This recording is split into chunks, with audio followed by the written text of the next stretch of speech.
रामेश्वरम से मैं ईरोड की तरफ निकली और सुबह 4 बजे मैं पहुँच गई। मेरी आँख अलार्म से खुली या नहीं तो मैं आगे चली जाती। यहाँ के लोकल ट्रांसपोर्टेशन और रेलवे स्टेशन इतना माइंड ब्लोइंग था कि पता ही नहीं चला। रेलवे स्टेशन नीचे की ओर है और जो रास्ता है वो ऊपर की ओर है।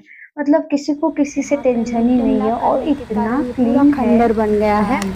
जितना भी जैसे कि मैंने आप देख रहे तमिलनाडु हैं देखा वीडियो है में। सब इतना नीट और और इसी क्लीन के था। पास अब ही मैं एक जा रही हूँ ऑडिटोरियम एक इनका बनाया है, सीक्रेट जगह। म्यूजियम बनाया गया है।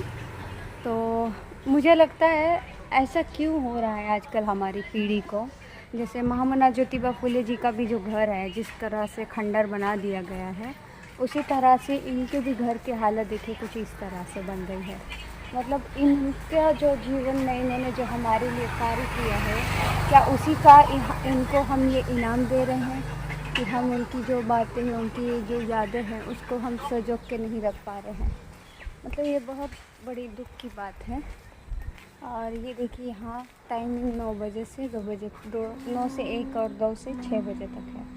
तो अभी मैं बहुत जल्दी आ गई हूँ। यहाँ आना बहुत ही आसान है। पेरियार स्ट्रीट के नाम से यहाँ की गली है। आप थोड़ा सा अंदर आओगे तो आपको थोड़े से मतलब 50 मीटर की दूरी पे आपको ये मिल जाएगा। तो ये उनका ऑडिटोरियम बनाया, म्यूज़ियम बनाया गया है।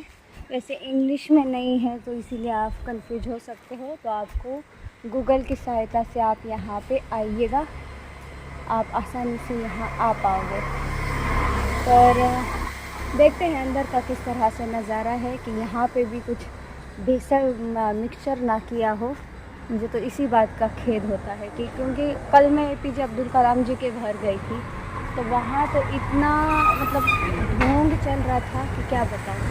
और अब देखते हैं यहाँ की क्या हालत है, क्योंकि यहाँ जो तमिलनाडु है, तमिलनाडु की क्रांति में उनका बहुत बड़ा योगदान है। और इनका योगदान, अगर इनकी लैंग्वेज में इन्होंने बहुत सारे बुक्स लिखे हैं। अगर ललित सिंह यादव जी ना होते, उन्होंने अगर सच्ची रामायण हिंदी में कन्वर्ट नहीं की होती, तो हम नॉर्थ वाले या इनकी यादों को, इनकी बातों को, इनके विचारों को हम भूल जाते। तो मुझे लगता है जिनको भी लैंग्वेज आती है, जो भी पर्सन कन्नड़, तमिल, मलयालम ये सब लैंग्वेज जानता है और हिंदी भी जानता है, तो इन जैसे जो भी महान क्रांतिकारी लोग हैं, उनके विचारों को कन्वर्ट करके लोगों को जागरूक करना चाहिए। क्योंकि ये जिम्मेदारी हम युवा पीढ़ी की है।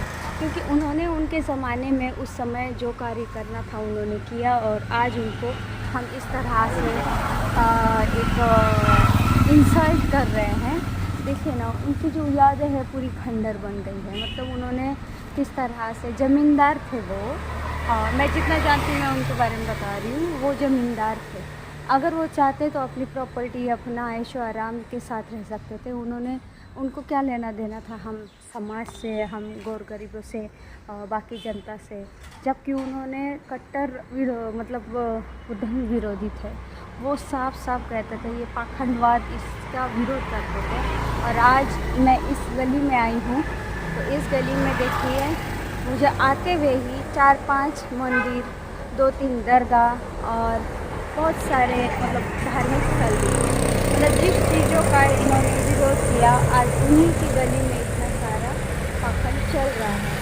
देखते हैं अंदर म्यूज़ियम में क्या किस तरह से किया गया है, क्योंकि गांधी जी का म्यूज़ियम जो था वहाँ पे भी कुछ मिश्रण किया गया है।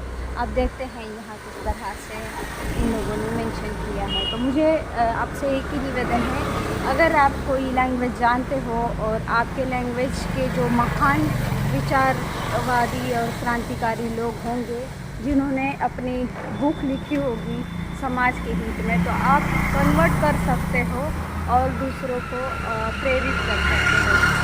तो वीडियो में बने रहें, अंदर का नज़ारा मैं आपको जितना हो सके उतना मैं सब दिखाऊंगी। तो जैसे कि मेरी शुरुआत हुई थी, मेरे मन में बहुत सारे सवाल थे कि जिस तरह का ये जो एरिया है, ये अभी भी पूरा ब्राह्मण युक्त एरिया है।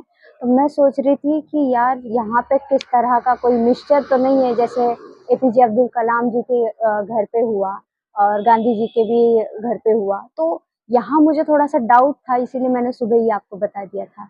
बट भाई साहब, अंदर जाने के बाद मैं इतनी खुश हो गई कि क्या बताऊँ। मुझे और कुछ जानने का मौका मिला पेरियार जी से।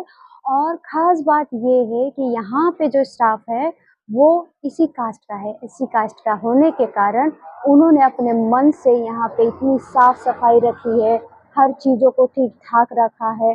और प्लस हम दोनों में लैंग्वेज बैरियर है, उनको हिंदी इंग्लिश नहीं आती है और मुझे उनकी भाषा नहीं आती है। मैंने गूगल ट्रांसलेटर से उनसे बात की, उन्होंने भी मुझे अच्छी जानकारी दी, इतना अच्छा लगा। मेरा तो यही मानना है, देखिए कि आप जहाँ भी अपने प्लेसेस को एक्सप्लोर कर रहे हो, जैसे जो हमारे क्रांतिकारी हैं, जैसे मान लो ज्योतिबा फुले जी, पेरियार जी, भगत सिंह, एपीजे अब्दुल कलाम, ये सभी जो लोग हैं, इनका जो मेमोरियल बनाते हैं या उनकी जो यादें संजो के रखते हैं, तो मेरी एक आपसे निवेदन है कि वहाँ पर उसी कास्ट का अगर आदमी काम कर रहा हो, तो हमें भी कंफर्टेबल हो के वो जो सच्चाई है वो सीधी बताएगा।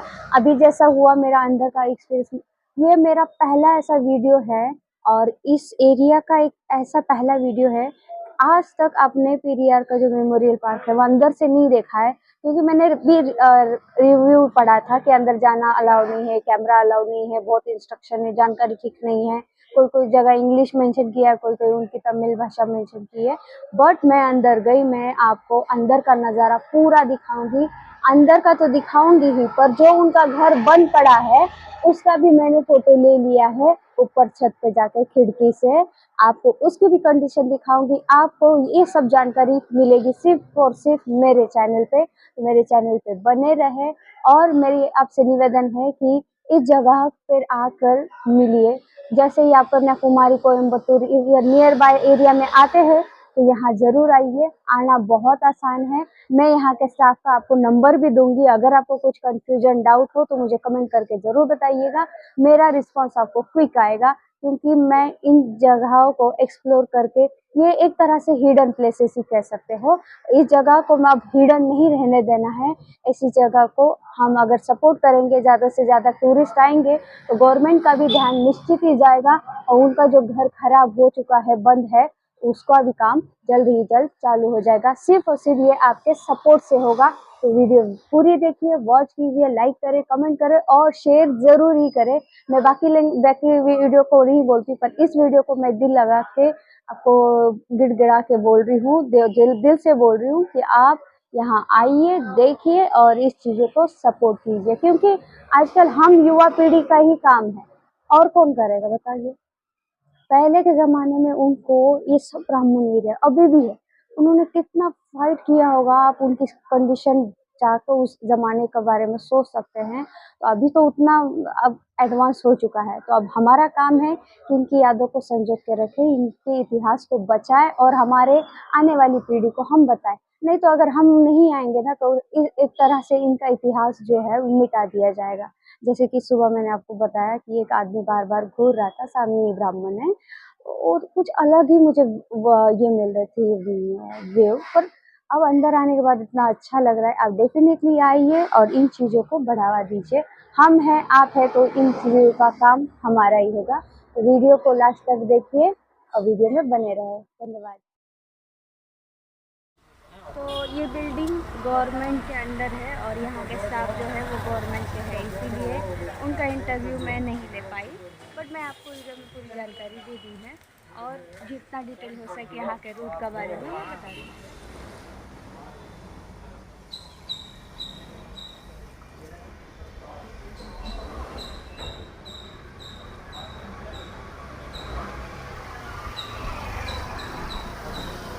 वहाँ पे उनका घर है, यहाँ है मेमोरियल और ये रहा। ये है उनका पुराना घर, जो अब तक आपने इनके घर के बारे में दूसरे वीडियो भी देखे होंगे। इतना डीपली आपको कहीं नहीं दिखाया होगा, जितना मैं आपको दिखा रही हूँ। मैं टेरेस पे आई हूँ और ज़ूम करके वीडियो को दिखा रही हूँ। पहले भी इनका घर इतना सुंदर और इतना अच्छा था, पर देखिए दुर्भाग्य की बात, को आज मेंटेन नहीं किया है। बहुत पुराना खंडर हो गया है और उसकी एज़ इट इज़ कॉपी इन्होंने ये मेमोरियल को दी है, और उतना तो कवर नहीं लग रहा है जितना वो, इतना घर बड़ा है। उस कंपेयर में ये घर थोड़ा-सा ठीक-ठाक लगा मुझे।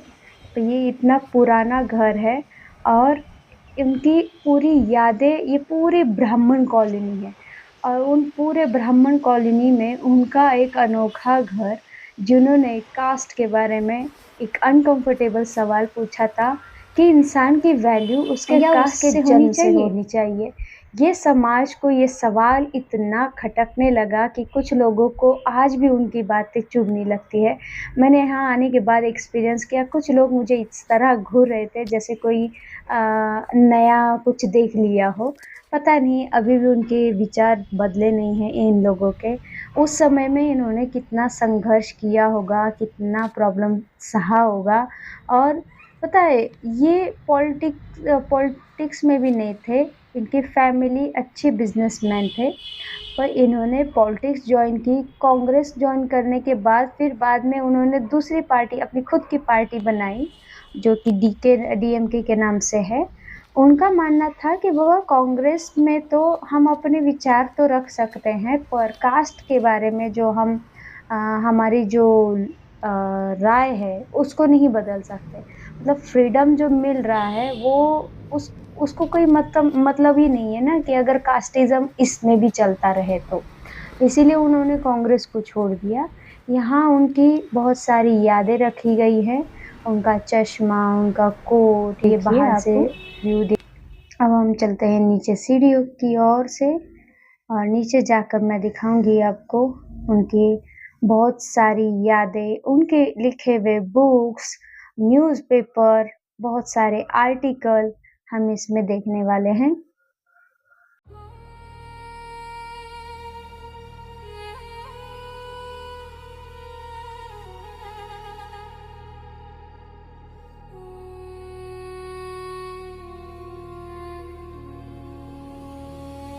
Your eyes like burning sand at dusk, a golden veil, a sacred trust. The desert wind carries your name. I touch the mirage, feel the flame. ये देखिए ये उनकी यादें हैं, उनके नाम से टिकट भी बना था। ये देखिए उनका लेटर, उनका न्यूज़पेपर और उनकी लिखावट भी है यहाँ पे। ये तो भाषा मैं नहीं समझ पा रही हूँ, अगर आप डिकोड कर पाए तो मुझे बताना।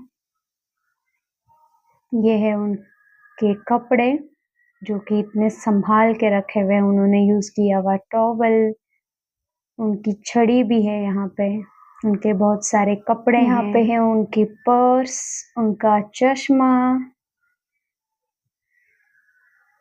ये क्या है उनकी छड़ी, बेल्ट, सब चीज़ें इतनी बेहतर तरीके से सजाई हुई है ना।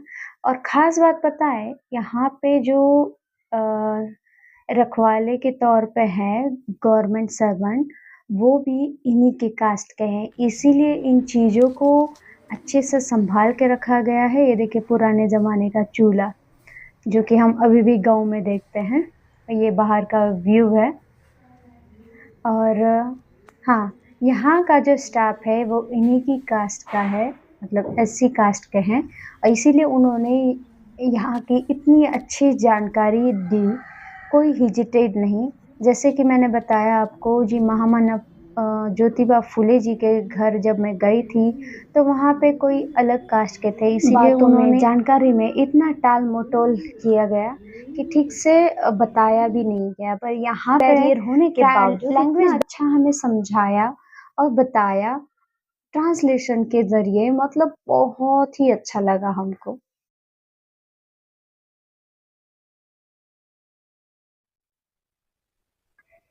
यहाँ पे उनकी पूरी जानकारी दी गई है, उनके फ़ोटोज़, उनके पास इतनी अच्छी गाड़ी थी, उन्होंने विदेश दौरे भी किए हैं और इवन बाबा साहब अम्बेडकर जी से भी वो उनके विचार मिलते थे और इसीलिए वो उनसे भी मिल चुके हैं और कुछ-कुछ चीज़ें इंग्लिश में भी इन्होंने ट्रांसलेट करके रखी है, ताकि जो नॉर्थ से आ रहा है उसको आसानी हो पढ़ने में।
சொல்லிட்டு தெரியும். அதனால இன்னைக்கு your politician is also is OBC, no?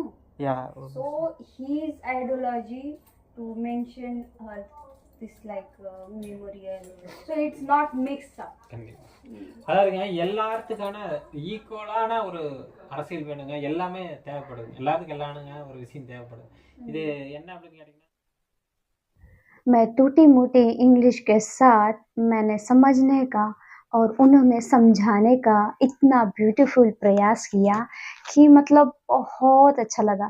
Even मुझे तमिलनाडु, स्पेशली तमिलनाडु बहुत अच्छा लगा। लोग इतने सपोर्टिव है, इतनी आसान इंग्लिश बोलते हैं, ऐसा लगता है कि मेरी फर्स्ट लैंग्वेज ही इंग्लिश है।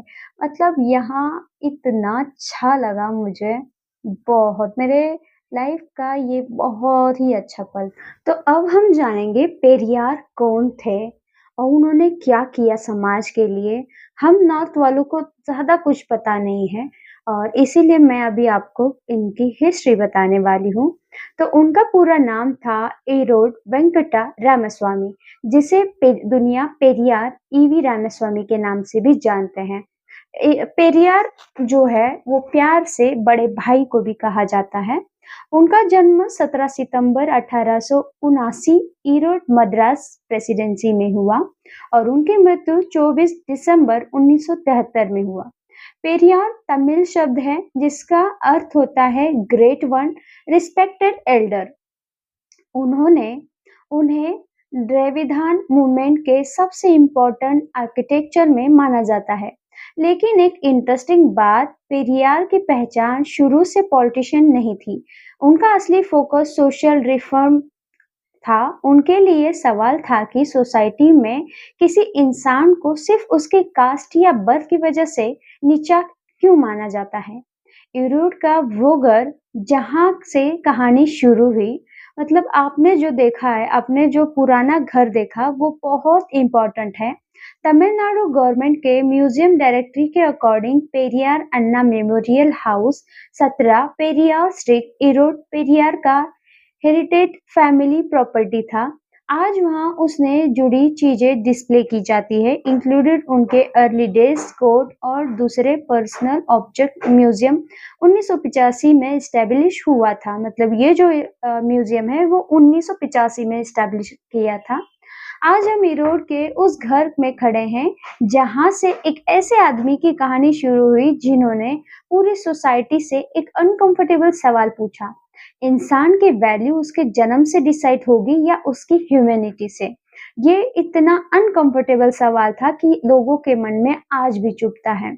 पेरियार के चाइल्डहुड और फैमिली। पेरियार एक रिलेटिवली प्रोस्पेक्स बिजनेस फैमिली से आए थे। उनका ट्रेडिशन हिंदू इन्वायरमेंट में अपब्रेनिंग हुआ, लेकिन यंग एज में ही उन्होंने रिलीजन, कास्ट और कास्ट बेसिस प्रैक्टिसेस को क्वेश्चन करना शुरू कर दिया। उनकी लाइफ में एक important turning point Kashi Varanasi के एक्सपीरियंस भी माना जाता है। उनकी लाइफ का जो टर्निंग पॉइंट था वो काशी विश्वनाथ यात्रा के दरमियान हुआ। वहाँ उन्होंने कास्ट डिस्क्रिमिनेशन और रिलीजन इंस्टीट्यूशन के बिहेवियर के पर्सनली एक्सपीरियंस किया। इस एक्सपीरियंस में उन्हें रिलीजन बिलीफ पर गहरा इफेक्ट डाला। यहाँ से उनके अंदर एक थॉट डेवलप हुआ, जो सिस्टम इंसान को इंसान के बराबर नहीं मानता, उस समय को क्वेश्चन करना चाहिए, उस सिस्टम को क्वेश्चन करना चाहिए। बिजनेस से social reformer. Periyar initially politics में डायरेक्टली नहीं आए। वो इरोड में म्युनिसिपल एडमिनिस्ट्रेशन और पब्लिक लाइफ पर जुड़े। बाद में लाइव इंडियन नेशनल कांग्रेस में आए और फिर फ्रीडम मूवमेंट से भी जुड़े। लेकिन कांग्रेस के अंदर उन्हें एक प्रॉब्लम नजर आई। पॉलिटिकल फ्रीडम भी मिल भी जाए, लेकिन अगर सोसाइटी के अंदर कास्ट इक्वालिटी रहे तो हम इंसान की एक्चुअल फ्रीडम क्या होगी। उनका कहना था कि पॉलिटिकल फ्रीडम तो मिल जाएगा, पर लेकिन यहाँ पे जो सोसाइटी के अंदर जो कास्ट इनइक्वालिटी रहे तो आम इंसान को इसके फ्रीडम का क्या होगा, मतलब इसका कोई फायदा ही नहीं है। ये उन्हें पॉलिटिकल थिंकिंग के सेंट्रल पॉइंट बन गया वैकोम सत्याग्रह नॉर्थ इंडिया के व्यूवर्स को ये ज़रूर बताना। हम नॉर्थ लोगों को वैक्यूम सत्याग्रह के नाम से हम उनको ज़्यादा जानते हैं। 1925 में केरला से वैक्यूम में लोअर कास्ट कम्युनिटी के लोगों को टेम्पल के आसपास की पब्लिक रोड पर मूवमेंट क्रिटिसाइज का सामना करना पड़ता था। इसके अगेंस्ट वैक्यूम सत्याग्रह हुआ। पेरियार केरला गए और मूवमेंट को एक्टिवली सपोर्ट किया। उन्हें अरेस्ट भी किया गया था। इसी वजह से उन्हें वैक्यूम हीरो या वैक्यूम वॉरियर कहा गया। पेरियार यूनिवर्सिटी के हिस्टोरिकल मटेरियल में भी 1924 का वैक्यूम स्ट्रगल में उनकी लीडरशिप और इम्प्रेशन का जिक्र किया गया है। तो पेरियार के स्ट्रगल सिर्फ तमिलनाडु तक लिमिटेड नहीं था। केरला का वैक्यूम में कास्ट डिस्क्रिमिनेशन के अगेंस्ट जो मूवमेंट हुआ, उसमें भी पेरियार ने एक्टिवली पार्टिसिपेट किया और वो जेल गए। इसीलिए हम नॉर्थ वाली जो ऑडियंस है, उनको इस नाम से भी जानती है। कांग्रेस से डिसएग्री और सेल्फ रिस्पेक्ट के मूवमेंट में उन्होंने 1925 में पेरियार कांग्रेस से अलग हो गए। उनका मानना था कि पॉलिटिकल इंडिपेंडेंस के साथ-साथ सोशल इक्वालिटी जरूरी है। इस पीरियड में उन्होंने सेल्फ रिस्पेक्ट मूवमेंट सूर्या मराठी इक्करम स्टार्ट किया। इस मूवमेंट का बेसिक आइडिया था हर इंसान को सेल्फ रिस्पेक्ट के साथ जीने का हक है। कास्ट के नाम पर कोई सुपीरियर नहीं, बर्थ के बेसिस पर कोई इंफीरियर नहीं। वुमन और मैन के राइट्स में फंडामेंटल इक्वालिटी होनी चाहिए और सोसाइटी को ब्लाइंड बिलीफ की जगह रीजन से डिसीजन लेना चाहिए। सेल्फ रिस्पेक्ट मूवमेंट 1925 में लॉन्च हुआ और बाद में तमिल सोसाइटी और पॉलिटिक्स पर इसके बहुत बड़ा इम्पैक्ट पड़ा।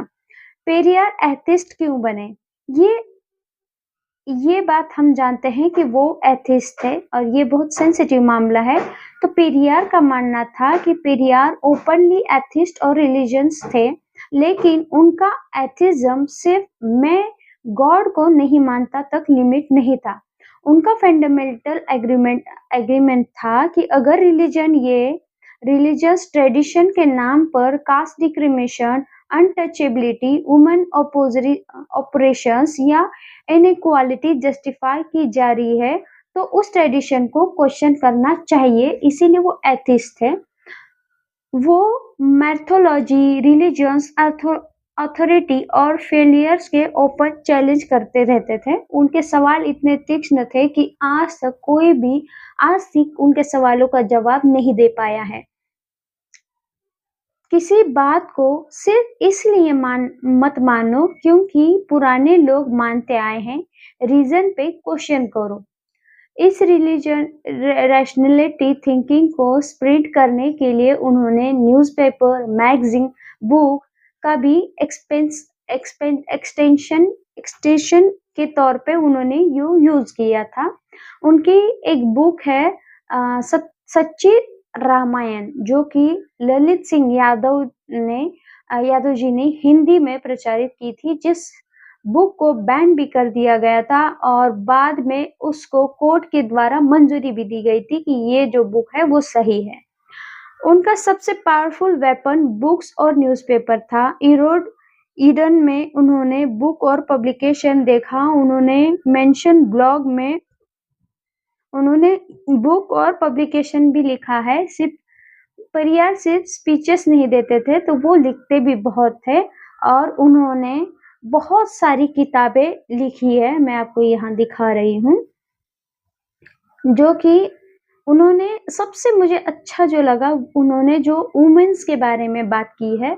वुमेन्स के बारे में उनकी आइडियोलॉजी इतनी आगे की थी कि हम सोच भी नहीं सकते। उस जमाने में वो सोचते थे कि पेरियार ने वुमेन इक्वालिटी को सेल्फ रिस्पेक्ट मूवमेंट को मेजर पार्ट बनाया था। उन्होंने वुमेन के education, property right, divorce right, choice in marriage, window remarriage, birth control, social independence, इस तरह के ऐसे इशू पर उन्होंने बात की। उनका आर्गुमेंट था कि अगर सोसाइटी वुमन को सिर्फ वाइफ या मदर के रोल में डिफाइन करे, तो उनकी इंडिपेंडेंट आइडेंटिटी ना माने तो वो इक्वालिटी नहीं होता। सिर्फ माँ और बहन मानने, वाइफ और मदर का रोल उनको मानने से उनको इंडिपेंडेंट इक्वालिटी की जो इक्वालिटी होनी चाहिए वो नहीं मानते। उनकी जो पर्सनल आइडेंटिटी है वो उनको मिलनी चाहिए। जैसे प्रॉपर्टी पे राइट्स मिलना चाहिए, अब भी हमको प्रॉपर्टी में राइट नहीं मिलता है।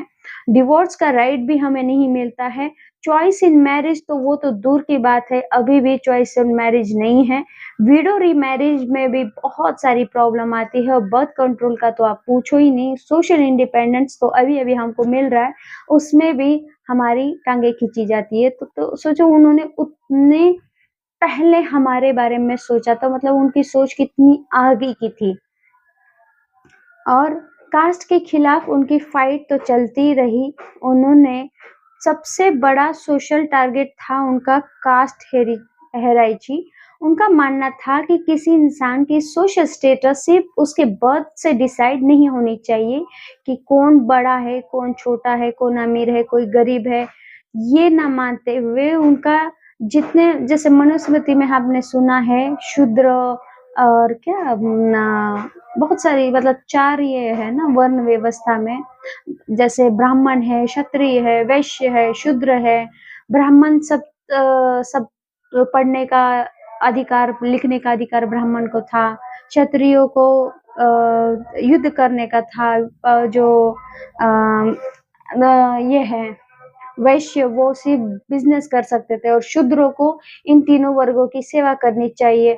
आज भी कास्ट सरनेम को बहुत ज़्यादा इम्पोर्टेंट माना जाता है, और आप भी इस चीज़ों को, बहुत सारी हमने मूवी भी देखी है और उससे भी हमें पता चलता है। और आप जब गाँव जाते हैं तब भी आपको पता चलेगा कि इनमें अभी भी इक्वालिटी नहीं है, और उनका मुद्दा तब भी यही था कि अगर सब ह्यूमन है तो एक दूसरे को हायर या लोअर क्यों माना जाए।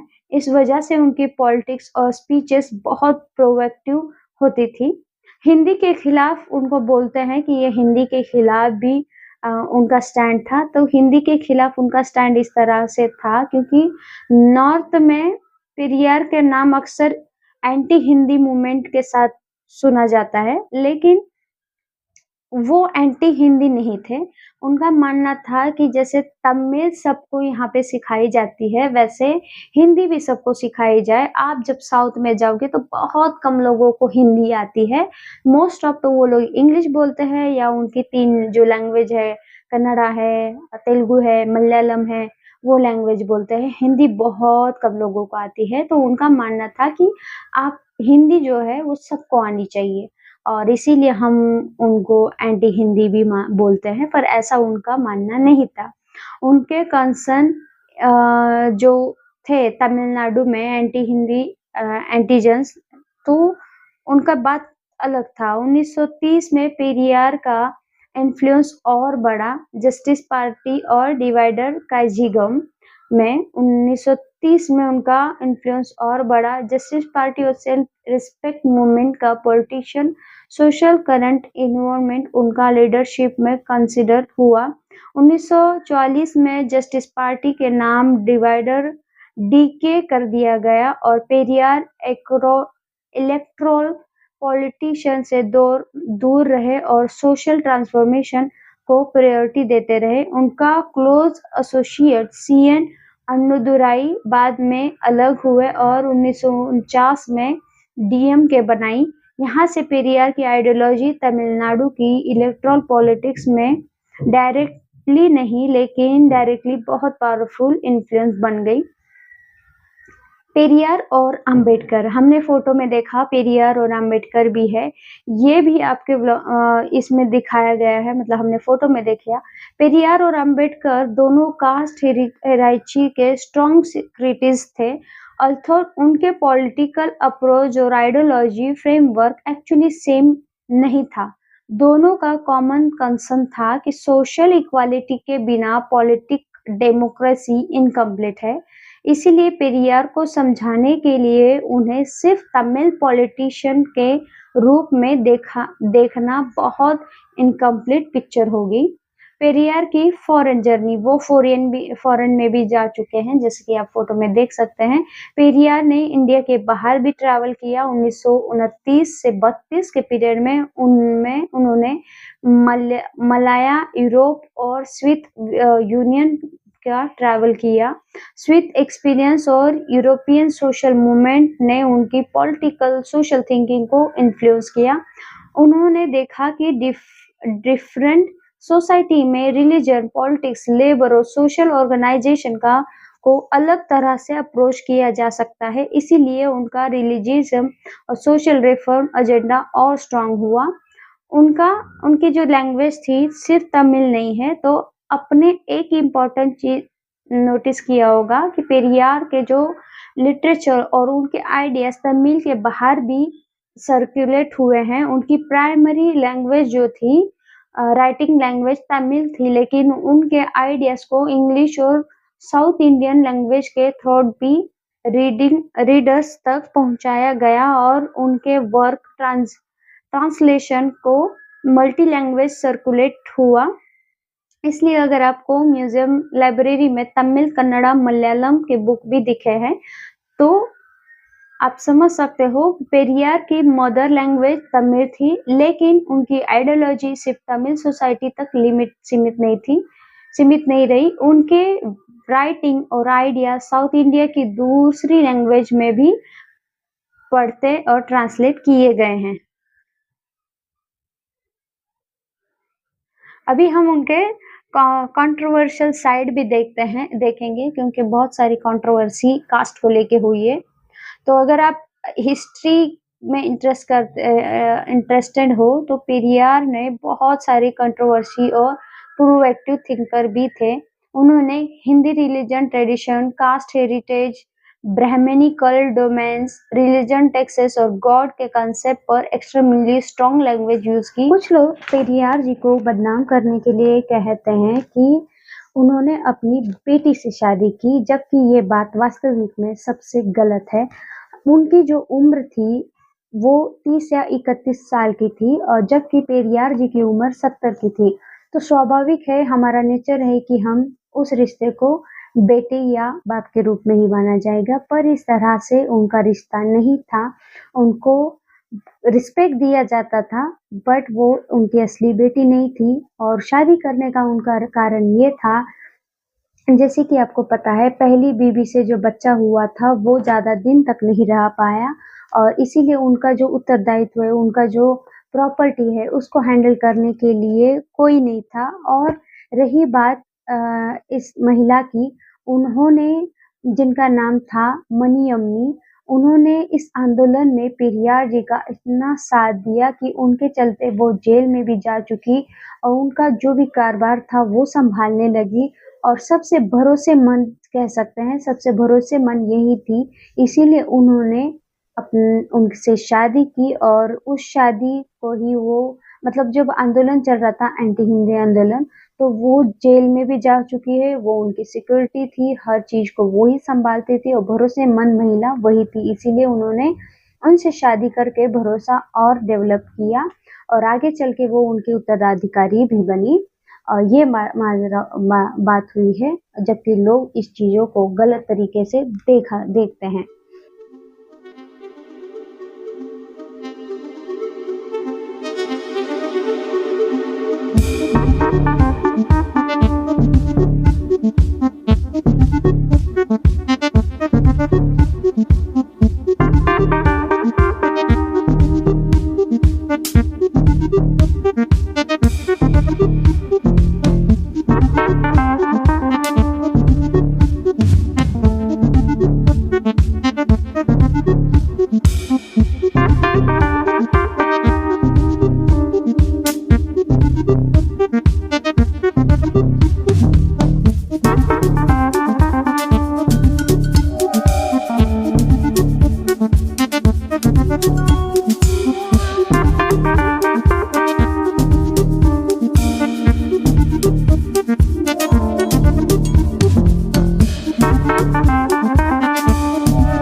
इस वीडियो में मैंने सब कुछ बताने का प्रयास किया है।